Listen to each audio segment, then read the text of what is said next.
Hi, everybody. Let me get this. Okay. Hi, my name is Sydney. We are with Prep Kitchen Essentials. We're located in Seal Beach, California. And Chef Elizabeth is here, and she's going to be teaching you how to do some really simple, quick, and easy side dishes. We've got like mashed potatoes and gravy and a lentil soup, and we are partnering with Casa Youth Shelter as well as Summer Harvest, and we have Amy here who can speak a little bit more to those lovely organizations. But we've been teaching people how to cook here for over 15 years, and we have in-person classes, virtual classes. You can check our website, prepkitchenessentials.com, for our upcoming class schedules and all sorts of fun stuff, gift cards. But yeah, our in-person classes are really, really fun. So if you're in the area, highly recommend, especially taking one with Chef Elizabeth. She's been teaching here for pretty much as long as we've been around. So I'll let you gals take it away. Anything else? Did I miss anything? That's good. Cool. All right, you guys go for it. Thanks. I want to thank Prep and Chef Elizabeth. With Summer Harvest, we provide food to families that struggle during breaks from school. And then with Casa Youth Shelter, it's a shelter for teens that need a safe place to go. And so this holiday season, both organizations are going to be getting the food and a turkey or a ham to be able to make the recipes that we're providing today. So they'll get the items for mashed potatoes and gravies, the lentil soup, and then also canned green beans and canned potatoes, which I'm so excited about. I just learned about canned potatoes, and Chef Elizabeth has a great, easy recipe to use them. So I'm super excited to learn about it. Great. So welcome. This is gonna be just like a 1-hour class. Hopefully, we do virtual classes about once a week. So if you're interested to cook along with us, just check out our website. But Amy was talking to me. Well, we've been discussing what would be fun to do. You know, what do people want to see? What's been requested? And she mentioned almost like, you know, like, I know you probably won't want to do this, but what about canned potatoes and green beans? And I instantly got excited because so a little bit about me. I attended the Cordon Bleu in Paris, and I lived in Paris and worked there for about 13 years. And one of the things we always had in our cupboard when living in Paris were canned green beans. And my mother-in-law, who's French, would always pull them out and put lots of garlic in them and make them taste delicious. Whenever she goes to the market every Saturday, and still goes to the same market every Saturday. And so whenever the market vegetables were gone, she would always have her canned green beans. And that was always my favorite day to go and eat there because they were so good. So canned green beans with lots of garlic is great. Now, also, whenever we go camping, we always take canned green beans, and I started adding canned sliced potatoes too, because you don't have to have room in your cooler. They're shelf stable, but they're delicious. So we add lots of garlic, lots of olive oil, and we make them taste delicious. So we're going to do that as soon as we get the mashed potatoes going. We're going to do that.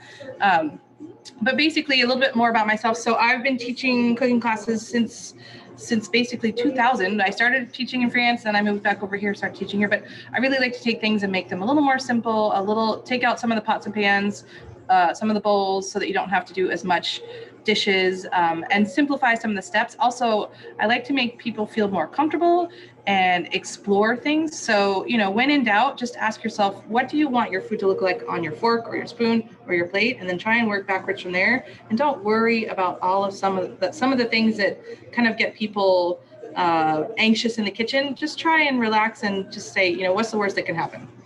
Not much. So, anyways, that's a little bit about my philosophy, and we're going to get started. The one thing you always want to do whenever you're prepping anything for a meal or, cooking in general is you want to think about how long things take. So the mashed potatoes that we're going to be making are going to take the longest. So we want to get those started cooking first. We are making what I call make-ahead mashed potatoes because, in my opinion, whenever you're having anybody over to eat, or whenever you're making a meal that's a little bit more of a celebration rather than just like an everyday meal, everything should be made ahead of time and then reheated. So if you think about like the first TV dinner, the first TV dinner was like mashed potatoes and Salisbury steak. Exactly. Yeah. So meatloaf and mashed potatoes. So those are two things. If the frozen TV dinners could do it in the 50s, it means we can do it in 2020 22 almost, and we will be okay. So the one thing you want to think about when you make something ahead of time, though, is you will be reheating it. So if you reheat something, you dry it out because you're heating it a second time. So you're more likely to lose a little bit of liquid. Then what you need to do to counteract that is when you go and you put it in your, put it to go in the refrigerator and wait to be reheated, just add a little bit of extra cream, extra milk, extra half and half, whatever liquid you're using. We did vegan mashed potatoes the other day where we used vegetable broth. So a little bit of extra vegetable broth would be great. But when you're going to reheat something, you are going to dry it out a little bit more. So add just a little bit extra liquid to it. So that's kind of the intro to our mashed potatoes. But I'm going to show you how I'm going to cook them. So we've peeled all of our potatoes, and now I'm going to cut them down so that they can cook a little bit faster. So I want to let it kind of settle onto my cutting board so that it's not rolling around. When something's rolling around, you tend to chase it, and if you're chasing it with a sharp knife, that tends to be dangerous. So let it settle, and then take your knife and just kind of cut it in half. You can see I'm rocking back and forth. So I'm making the knife do the work for me rather than trying to push or put too much pressure on it. So rock to cut open your potato, then use that flat surface because it means it's not going to roll away from you. And then I can just easily cut it into quarters like this. So I'm cutting it this way because it's going to cook that much faster by cutting it into smaller pieces. Oh, I've never thought about cooking them like in wedges like that. Yeah. The next thing is we want to make sure that we start off with room temperature, not boiling water, because we don't want the outside of the potatoes to cook too quickly before the inside of the potatoes cook. So just start it with regular tap water. You can make it be hot tap water, but try not to do boiling water so that you don't end up with the outside being overcooked before the inside is sufficiently cooked.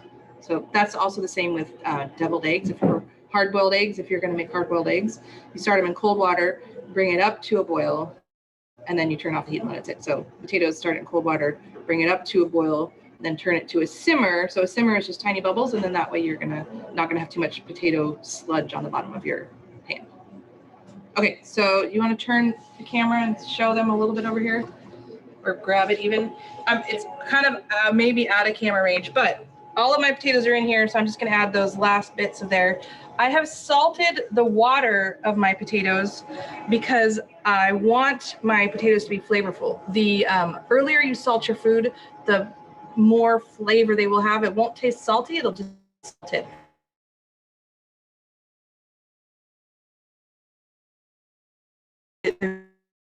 Where the salt to infuse into the salty, and then the potatoes not so great. So you want to think of it as like a tea bag that you're putting into your water.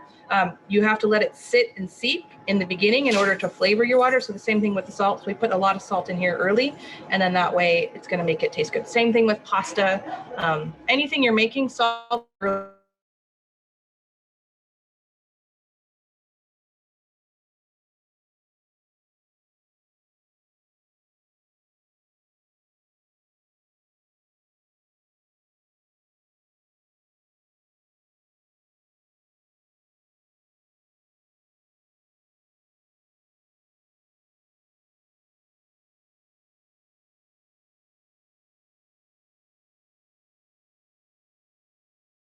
To get to the temperature.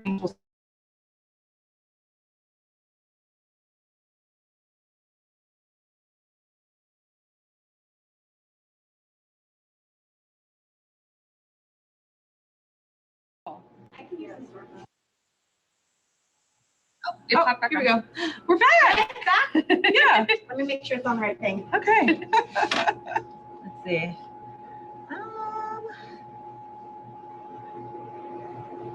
You sure you don't want my phone? Wow.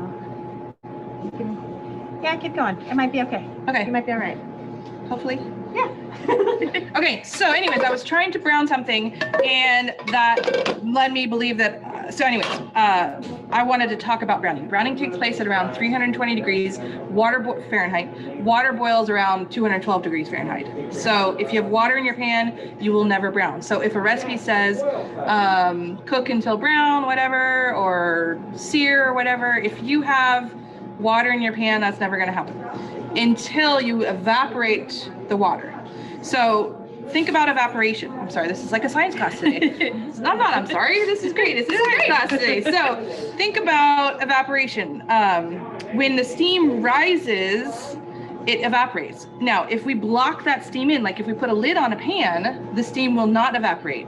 If we put walls up, higher walls, it's going to be more likely to trap it in. So look at these pans. Which is going to evaporate faster? That makes sense. Yeah, this one, pan. Because the edges are angled out, it's going to help guide the steam or the liquid, the liquid that turns into steam out faster. So you're going to be able to brown better in this pan versus this pan. Now, it's not that big of a difference, but if you have a choice and you're really, wanting to brown and you're going to put a lot of things in the pan, then use this type of a pan rather than this pan. This pan, if you're just going to put a few things in, it will brown. But if you're going to overload your pan, try and go with one of these. Okay. That was just a fun fact I wanted to share. No, that's great. That's my own little nerdy science person. So, okay, now we're gonna do this fun camping recipe. Now, what we have are, I'm just gonna start preheating my pan because the faster I can get it to 320 degrees, the faster my food will brown. Browning is not totally necessary, but it does give a little bit of texture and a little bit of extra flavor because we have the caramelization in there. We've drained our canned sliced potatoes and our green beans. Now, these are French style green beans. You can use the regular green beans. I just tend to like these guys better, so that's why Amy got these for me because I love them so much. And the more liquid we get out of these, the faster we will be able to heat them up and brown them in the pan. So I'm gonna give them one more little drain over here in the sink. And then I'll grab some oil.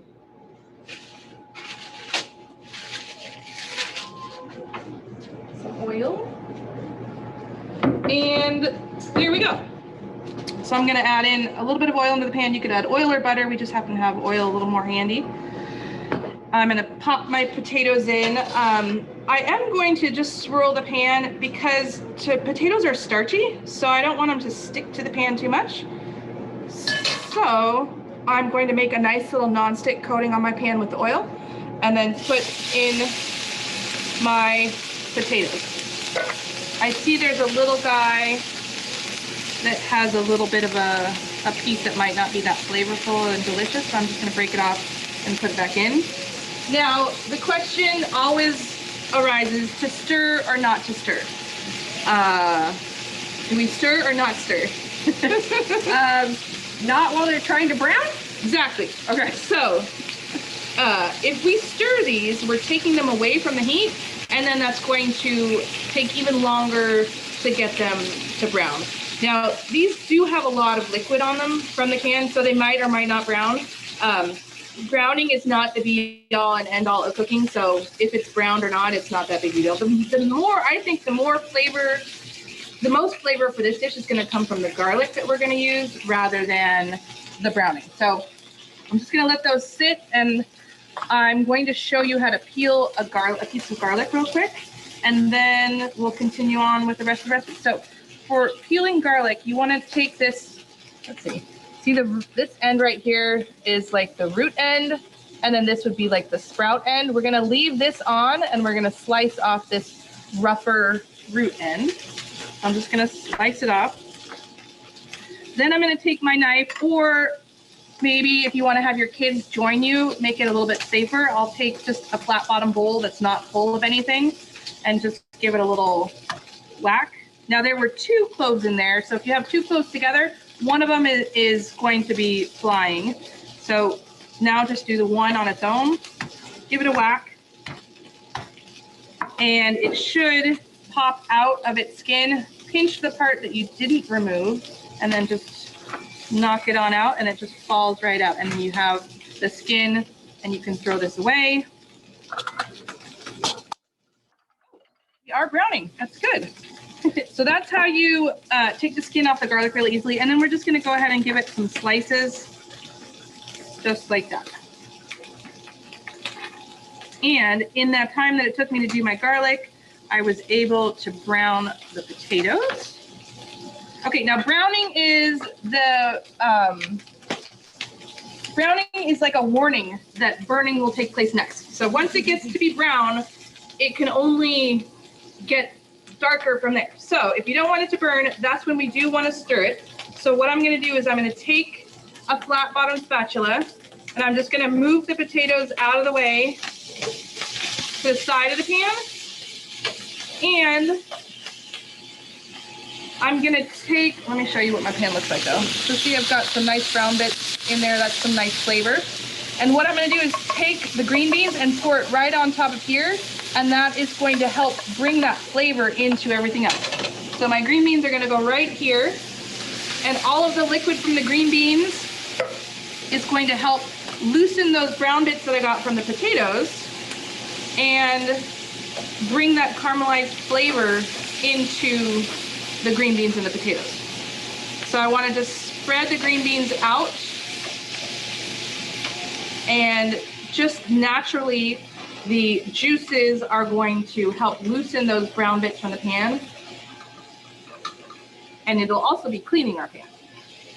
All right, I like to add a little bit of salt to my canned veggies.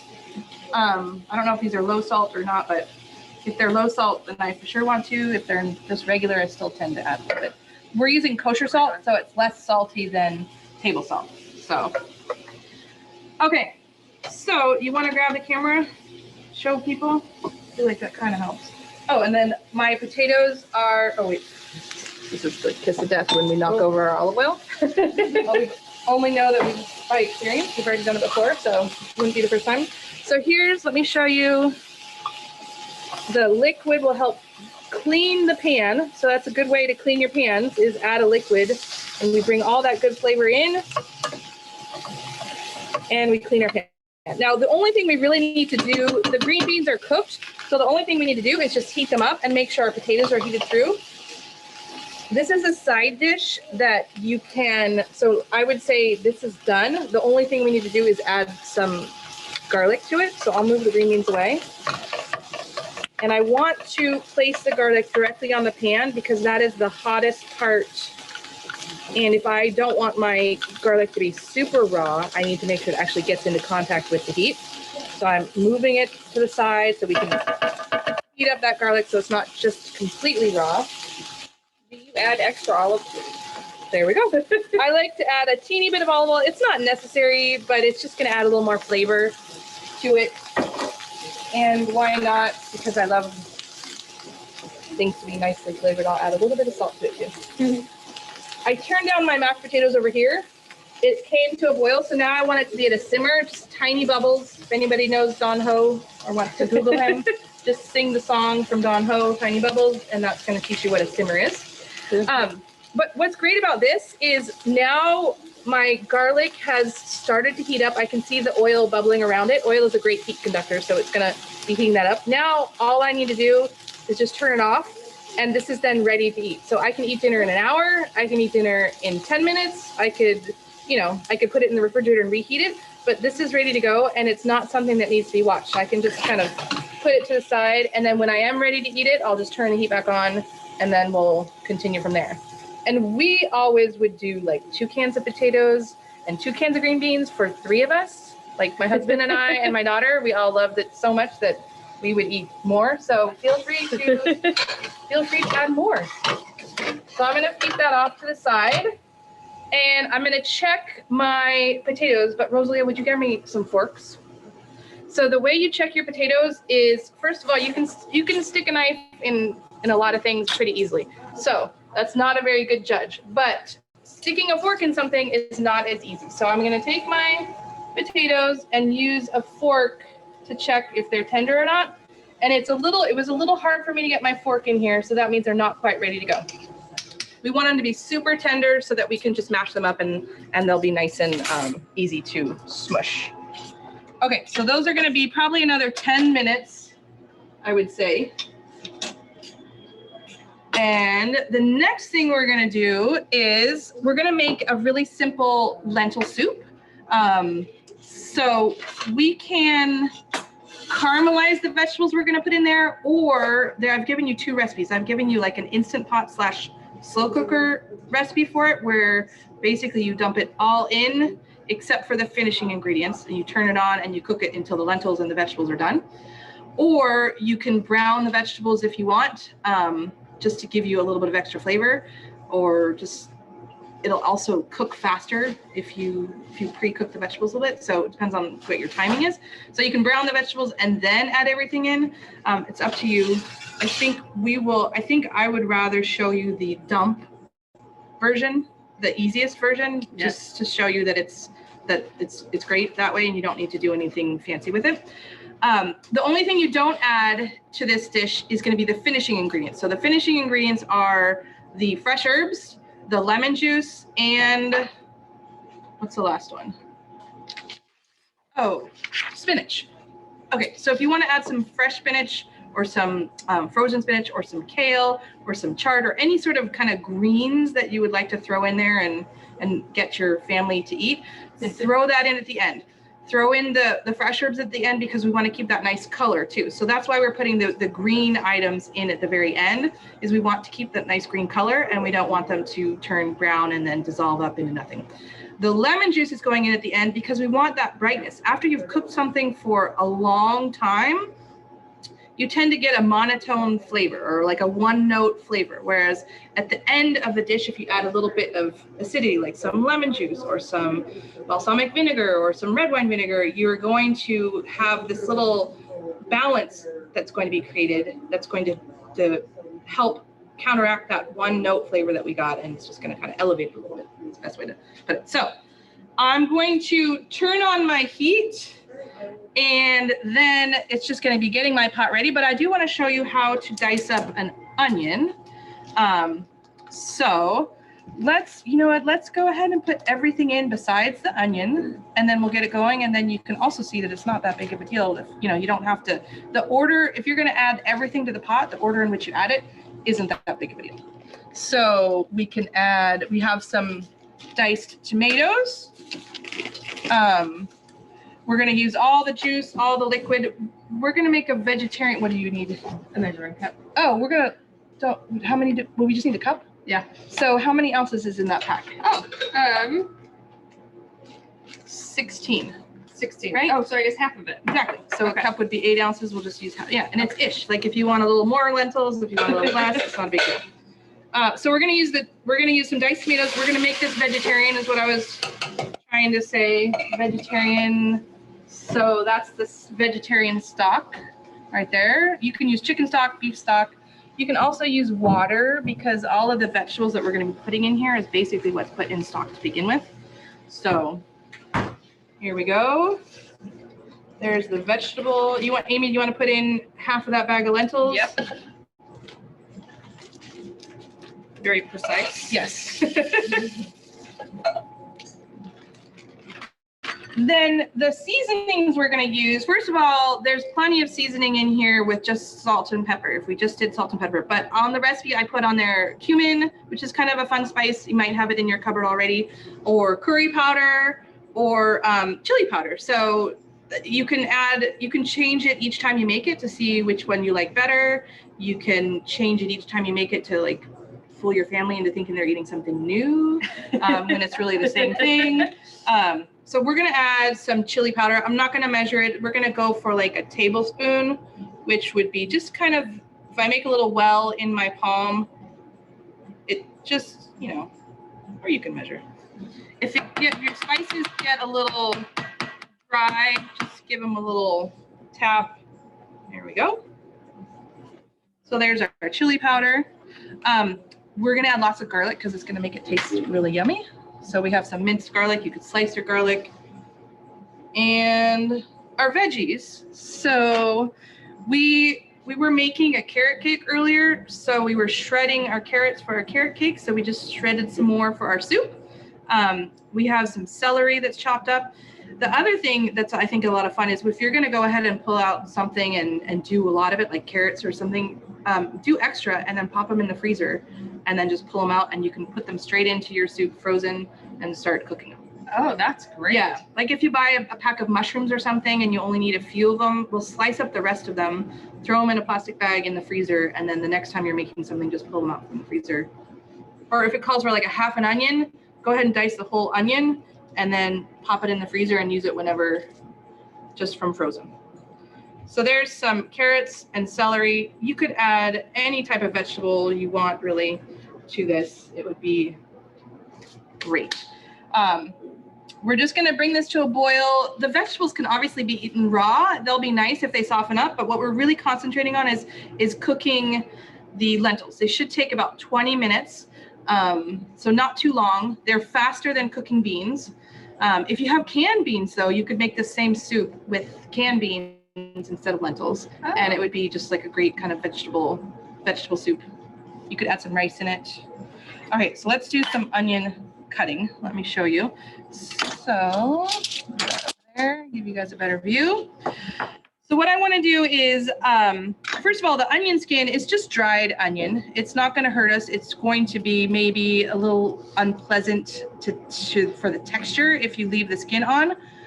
So we're going to remove it, but we don't want to get our cutting board too dirty. Then we have to keep washing it and bringing it back. So we're going to try and do anything we don't want in our food. I'm going to do it in the corner of my cutting board to keep it nice and clean.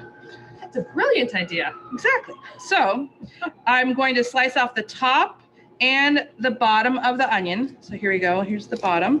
So I'm just sawing off that part. And again, you can see there's little bits of skin that fall off and then would then get my cutting board dirty. So by keeping it over here, I'm saving myself some trips to the sink. And now I'm going to saw off the top of the onion. Okay, now I've gone through all that trouble to cut that part off. I want to use the flat surface that I just created because an onion that rolls is a dangerous onion because I chase it and then I end up hurting myself rather than cutting the onion. So whenever you can, use that flat surface and then saw your onion in half. And then by doing that, it also makes it easier to peel my onion. So I can go ahead and get a nice finger hold on my onion and then peel it. Okay, so I've created this lovely flat surface that's going to keep my onion stable, which means I'm not going to be, I'm going to be much safer than if I were cutting it on a round surface. So let me show you how to slice the onion, and we're going to go ahead and we're going to mix diced and sliced onions in the same soup because it's not a big deal. The onions are going to cook down. You probably won't even notice. Nobody's going to say, "Oh my gosh, you mixed your onions." So let me show you how to do them both. So slicing an onion, you want to hold on to it nice and stable here. And then your knife, you want to take your knife and you want your strongest fingers to be in control of the knife. So I want to put my thumb and my forefinger on the blade. And then I'm going to take my weaker fingers and then just wrap them around the handle like this. So this is going to give you a nice, good, firm grip of your knife. It's going to be safer and you're going to be less likely to slip and hurt yourself.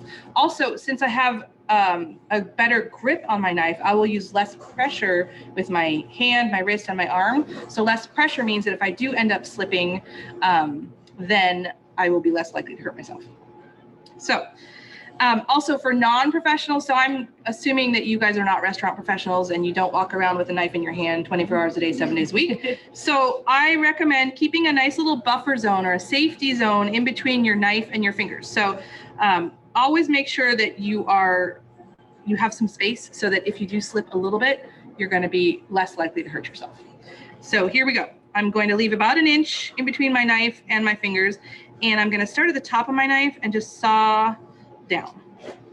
So the more your blade is in motion, the easier it's going to be to cut anything. So something that's really difficult to cut, go ahead and use your knife in a sawing motion or a rocking motion, and you will cut through it a lot easier. All right, so here are my slices. I keep moving my fingers back, and then there's going to be a point pretty soon where I'm not going to have anywhere to go. So then we want to rethink our hold. Okay, so these guys are sliced and ready to go. I'm going to just pop them in here with everything else. I can see that my carrots are not underneath the liquid, so it means they're not really going to get cooking. So I'm just going to pop everything underneath the liquid to make sure that it's getting cooked. Oh, and I didn't add any salt. I talked about it and I never did.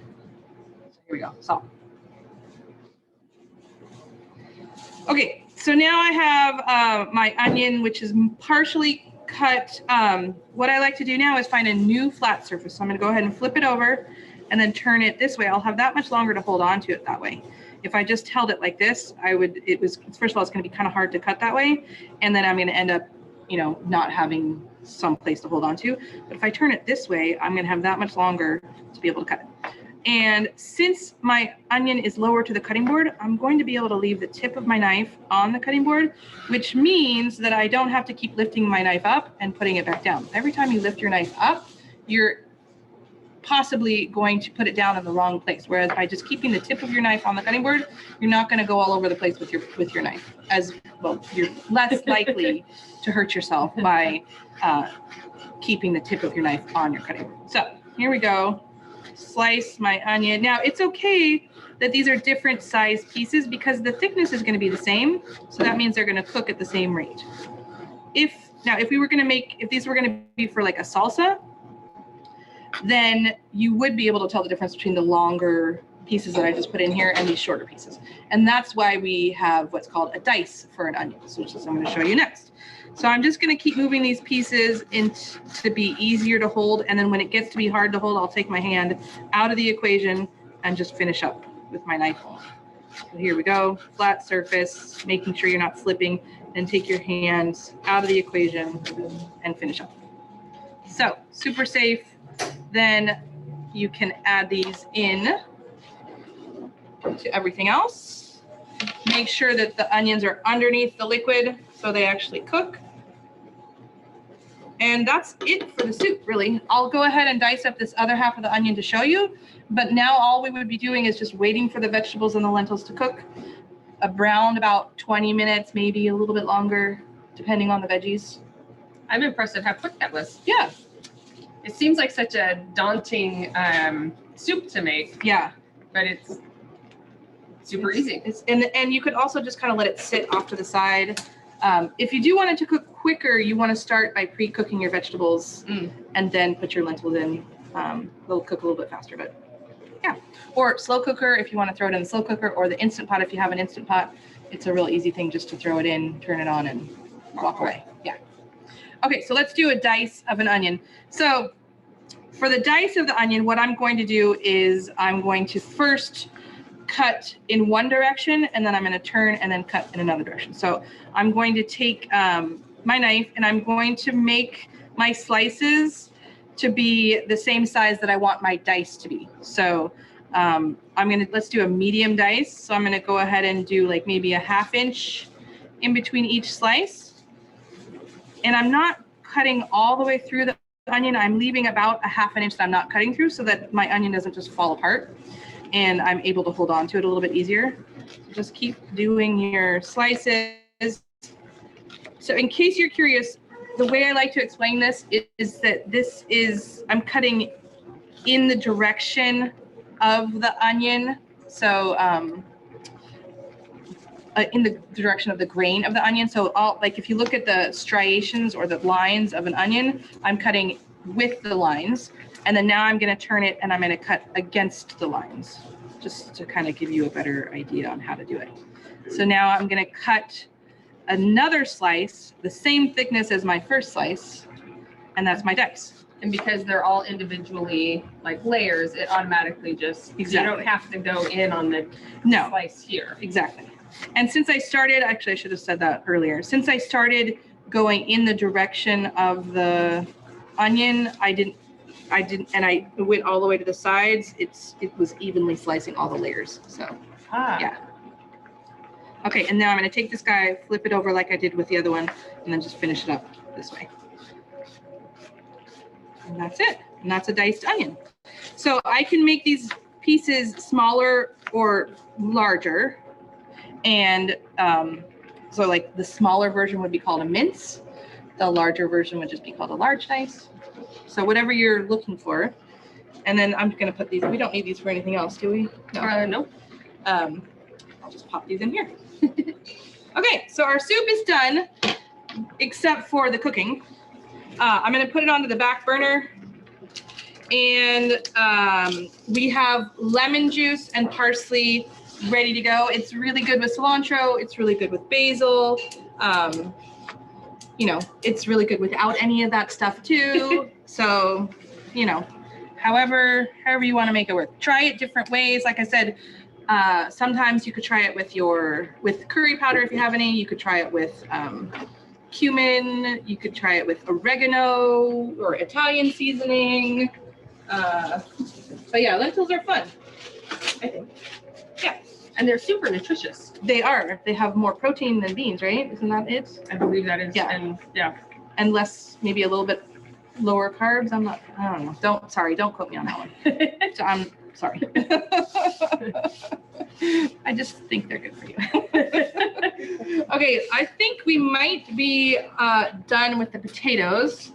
So I could turn off the heat and just let them sit. Yeah, so the potatoes are definitely fork tender. I'm gonna let them sit there while we start to brown our butter for our gravy.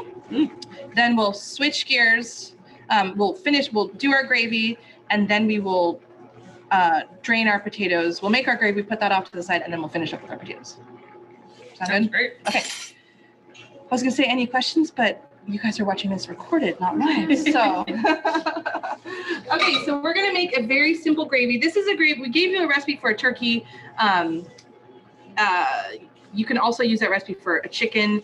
Just take out some time because the recipe is for like a 10-pound turkey.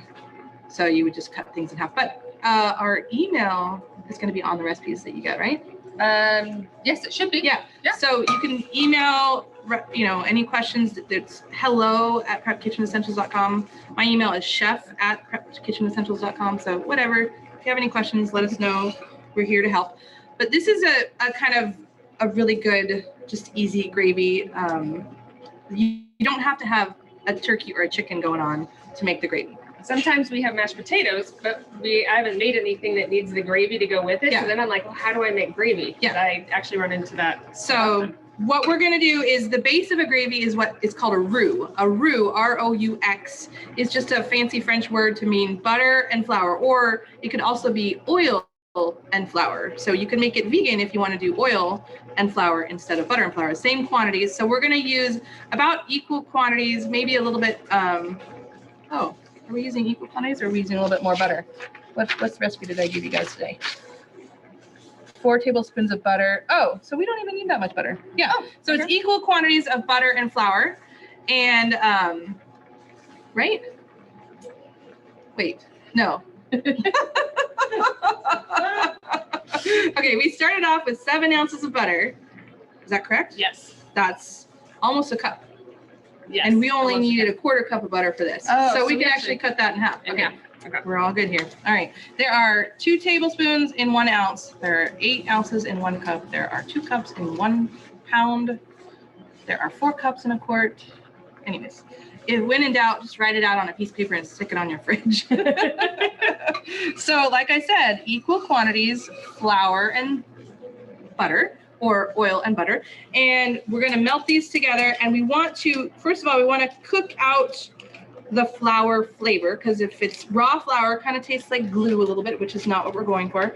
And we also want to brown the butter because that's going to give us a little extra flavor. Ooh. So we'll start melting the butter, but look, we'll just add the flour straight into the unmelted butter.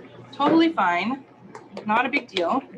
And we're going to stir it all together and just make sure that we don't burn. We want it to brown, but we don't want it to burn. So browning is good, burning is not. So I'm just going to start mixing it together. You want to grab the camera? Yes. This might be a fun thing to watch. Okay.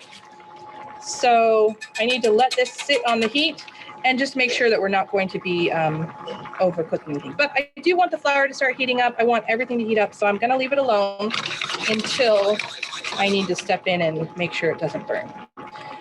So once this is browned, then we will add in our broth. So we can add, if we're going to make it vegan, we would use a quarter cup of oil and a quarter cup of flour. And then we would use vegetable broth. If we want to make it like a beef gravy, we would use a quarter cup of whatever, oil or butter. And then beef broth, we're going to use chicken broth because that's what we have. And so it's going to be a chicken style gravy. But whatever you have is good. And in terms of the quantities of the liquid, you want to ask yourself, how thick do you want it to be? Do you want it to be extra liquid-y? What's a better way to say that? Runny? That sounds like a runny nose, though. Or a runny egg. I don't know. Anyways, add more or less liquid depending on how you want it to be on your plate. So, some people like it really thick. Some people like it really thin. I like it. I guess I kind of change my mind every time I make it. But don't ever don't worry about having extra, because you can just throw any extra gravy in the freezer, and then you can use it again as gravy, or you could just make a chicken soup and it'll be like a creamier, thicker chicken or turkey soup. So when you reheat it from the freezer, how do you? Just throw it in a pan or in the microwave. Sometimes the texture might be a little less than stellar. You could use an immersion blender, but it'll be great in a soup. So there's nothing wrong with that. Okay, it's kind of starting to brown on the sides, so I'm going to get my broth ready to go, just so that I don't burn. And contrary to popular belief, we are not going to drizzle this in. We are going to dump it all in at once, and that's what's going to keep us from having lumps. So we don't want to do it gradually. We want to do it all at once, and then just stir, stir, stir. So see, we're getting almost, I think we want to take it to like a peanut butter color. Now, if you don't brown this, then your sauce will be a lighter colored sauce. So if you're looking for a lighter colored gravy, then don't brown your roux. Let's call it, I think that looks like peanut butter.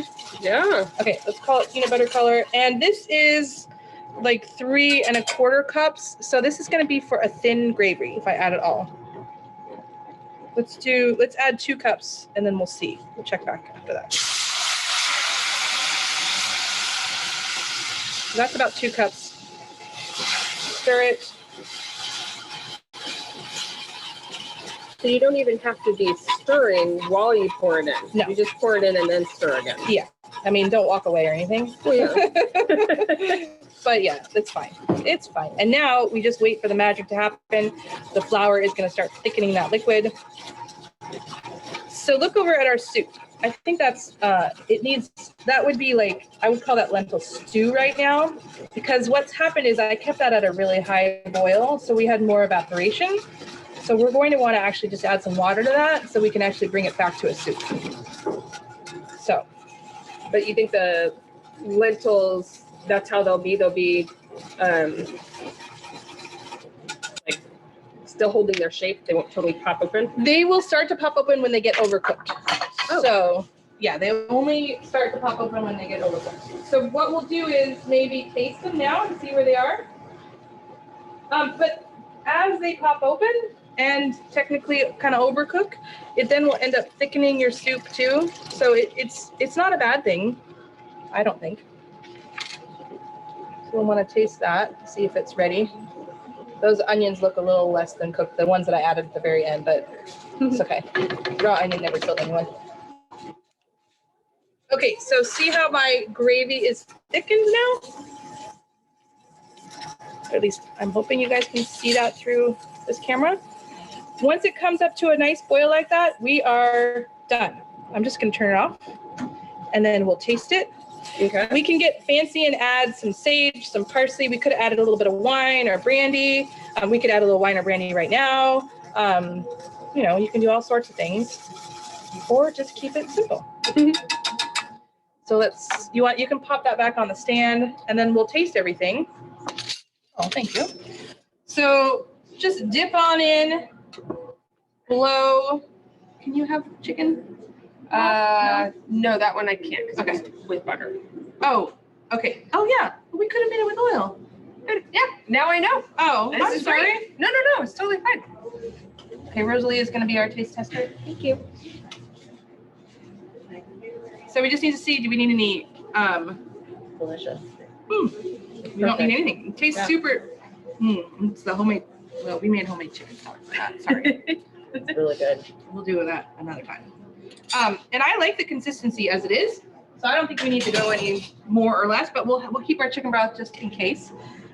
Lentil soup you can taste though, right? Yes. Okay, so just taste a lentil just to see how crunchy it is or soft it is.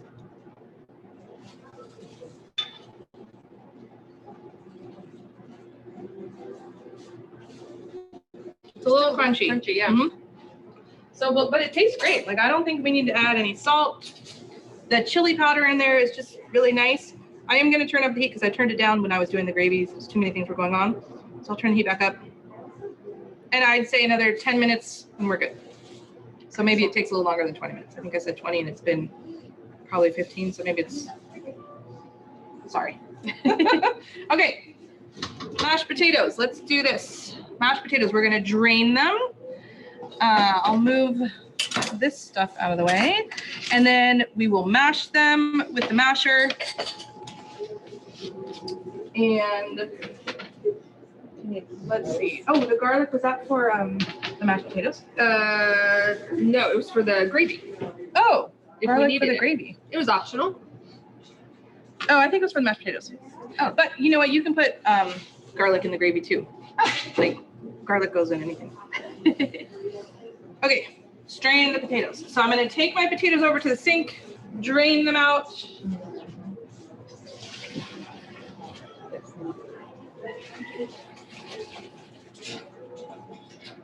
Then, let's see, we'll mash in this clear bowl so everybody can see. Here we go. So I mean, I love mashed potatoes, but it is a kind of a big production. So it's really nice to be able to make them ahead of time. So, And you can even freeze them, right? So you Yeah. could like make a double batch, freeze Yeah. half, and then and the use key half. to freezing them is to make sure that you put them in the right size container. So if you think it's going to be like a single size mashed potato day, then make sure you have them in small enough containers. Okay. And then defrost them, and then do the same thing, put them in an oven safe dish. What I do is anytime I have extra mashed potatoes, our neighborhood loves like twice baked potatoes. So whenever I just stick them all in the freezer. And then whenever I need a side dish and I don't really have any time or don't have the desire to do anything, I just take out all my frozen bits of mashed potatoes.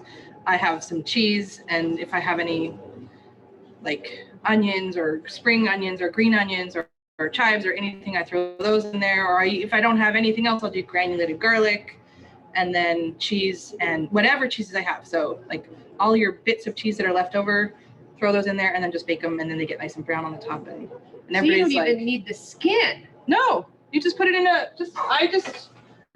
and then you take this hot, you bring a serving dish and you go to your neighbor's backyard and you're like, look how much time I spent. Yeah. Okay, so here we go. Is that going to be too much? Ooh, we need a bigger bowl. We'll make it work. Unless we won't, and then it'll be comical. You guys can laugh at us.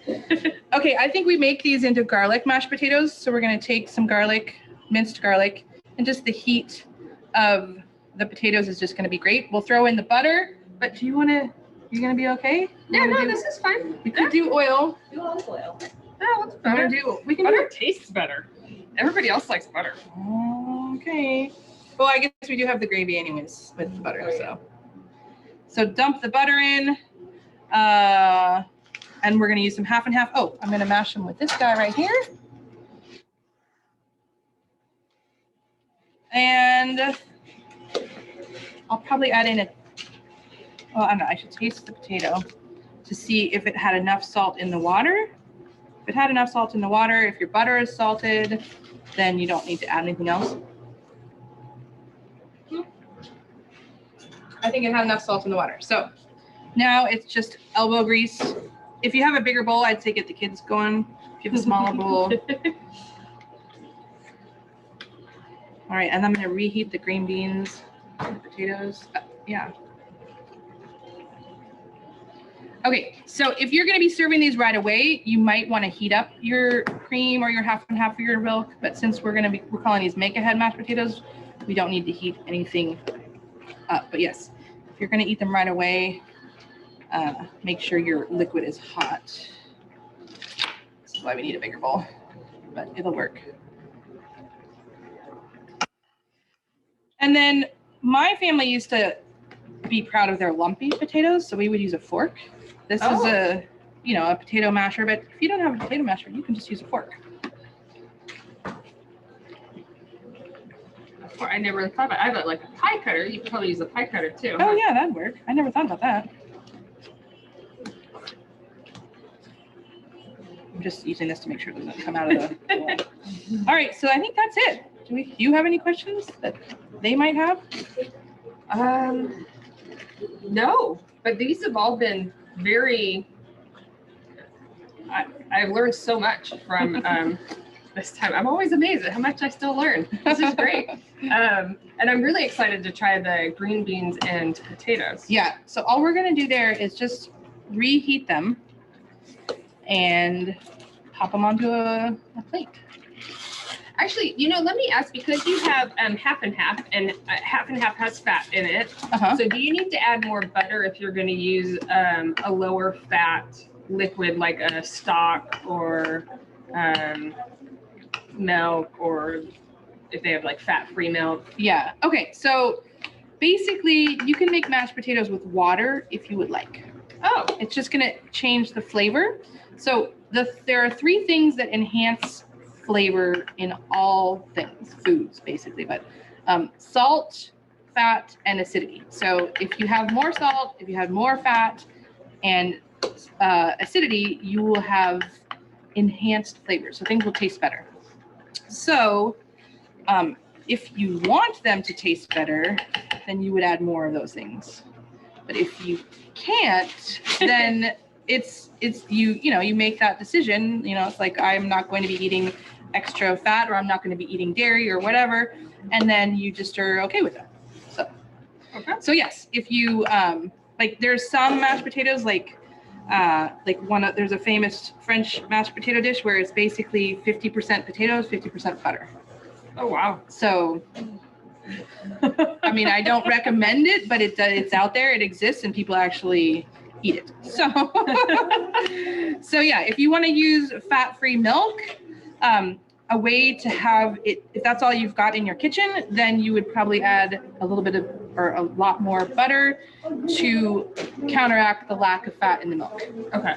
If you are okay with eating fat. Right. Yeah.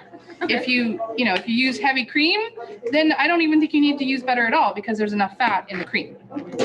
So if you use half and half, honestly, I think half and half has enough fat in it for me that I wouldn't need to even add butter to it. So, and that's the thing, is this a holiday mashed potato, or is it an everyday mashed potato? Everyday mashed potatoes, use broth, use, don't even bother. Use a little bit of olive oil and some broth and call it a day.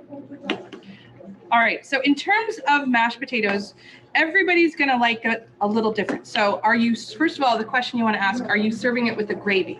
If you're serving it with the gravy, then you might wanna have your potatoes be a little drier so that you then would be able to use your gravy. If you're not serving it with the gravy, then you might wanna have a little extra liquid in your mashed potatoes so that they're not too dry.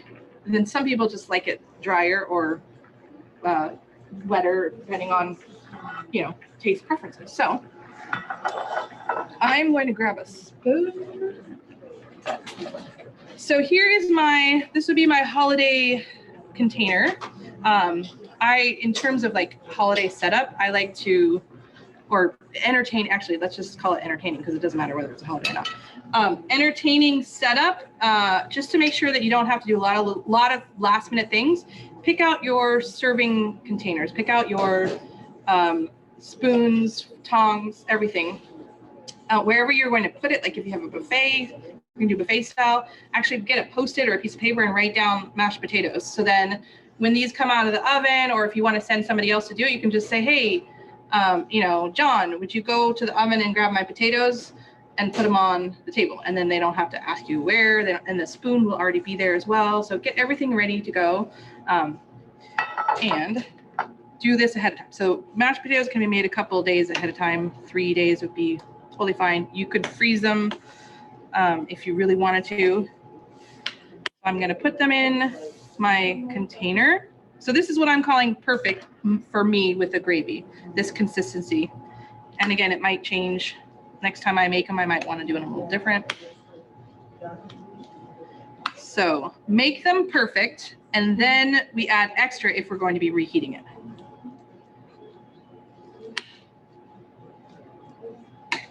So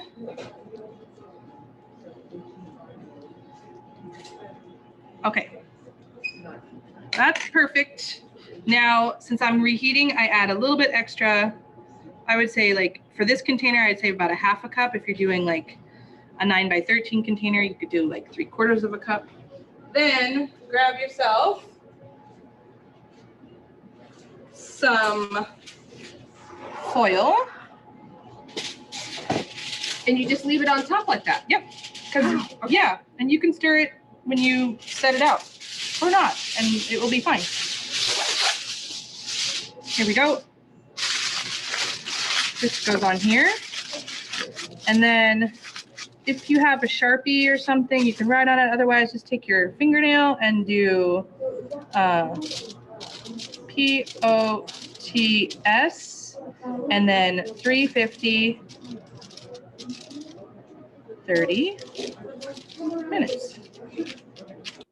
So now you put this in the refrigerator, you've labeled it. You can send anybody to your refrigerator. Anybody can take this out of your refrigerator, and anybody can take care of it from there on. If you label it, you don't have to get involved. That's which awesome. I think is, yeah. I learned that from my grandmother, and I'm still not quite a master of it, but at least I can verbalize it. Doesn't mean I always do it, but I can try. Yeah. So my grandmother, she entertained all the time, and whenever we'd come over for a party, she and my grandfather would be sitting in the living room with a cocktail in hand, the music going, and she would just do that. She would say, okay, you know, Elizabeth, would you go and grab the deviled eggs out of the refrigerator and put them, and she had it all labeled. Then she'd say, take out the stuffing and put it in the oven. And it's like, okay, fine. And it was all labeled so we could all do it for her. So she just was like, you know. Conducting the orchestra. Yeah, it was genius. Awesome. But anyways, I haven't quite mastered it. Okay, let's heat these up, taste them, and we are done. So I'm taking my green beans, sliced potatoes, and garlic, heating them back up, stirring them around, and then we're all going to taste them, and then we will say goodbye. My husband loves canned green beans, and it's a little contentious in our house because I never grew up with canned green beans. My dad actually was in the service and refused to eat canned vegetables and canned lima beans. I love canned lima beans. We just never had them growing up. So when my husband was like, can you make me green beans? I made fresh green beans. And he's like, what are these? And I'm like, green beans, I don't know. And so he's going to be super excited to have this recipe in our repertoire now. Yes. All right. A moment of truth.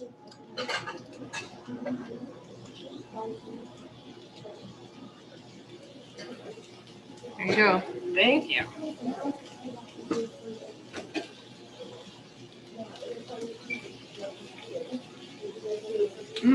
That's good. Mm-hmm. Did you get potato though? I didn't actually get any potato. Potato is so good too. There you go. Thank you. I never had canned potatoes before last week. Oh, that's right. You said you guys. We were watching a cooking show and somebody had canned potatoes. I'm like, they have canned potatoes? I know. They have. Yep. Well, okay. So let's talk in defense of canned foods. To finish us up, here we go. Lots of times when a recipe calls for tomatoes, canned tomatoes are going to be so much better than fresh tomatoes because the fresh tomatoes nowadays are grown to fit the right boxes, to sit in the crates, to ship on the trucks, to sit in the refrigerated section, just to sit in the grocery store, and then to be put on the shelves months later. So they are not grown for their flavor; they're grown for their size and their durability. A canned tomato, the person who's canning that tomato knows exactly when they're going to pick them, knows exactly when they're going to be processed. So they are grown for their flavor, and they are processed within hours of being picked. So they're going to be super flavorful compared to our grocery store variety, which is going to be more for logistics rather than flavor. So there's that to think of. And that's true for all canned vegetables for the most part. This is a generalization, but for the most part, canned or frozen. So they are often a better option than some fresh options. So anyways. Well, I'm excited. We now have a new thing to try in our house, so. And then, oh, we forgot all the herbs. The herbs are optional. Just throw them on at the end. It's always a good thing just to kind of liven things up in terms of color, but not necessary. Maybe that's step 2. Next year we could do herbs. So this goes in the refrigerator and then it goes in the oven and we are ready. Thank you so much again You're welcome. For letting us come in and do a cooking class. And My pleasure. we're excited to see how next year goes too. Yeah. 2022. So did you give your email just in case? Oh, my If email. somebody somebody watches this that didn't get the link from your email? Yes, Yeah. it is info@summerharvest.us. You can email there, or you can email to amy@summerharvest.us. Both of those would work. And then if you want to find out more information about either organization, Summer Harvest, the website is summerharvest.us. And Casa's website is casayouthshelter.org. So please look us up. We're here locally in the Los Alamitos area. So please check us out. Yeah. Thank you. Thank you so much. Cut. How do we stop it? How do we stop? End, right? And There for we go. all. End for all. Gonna be Goodbye.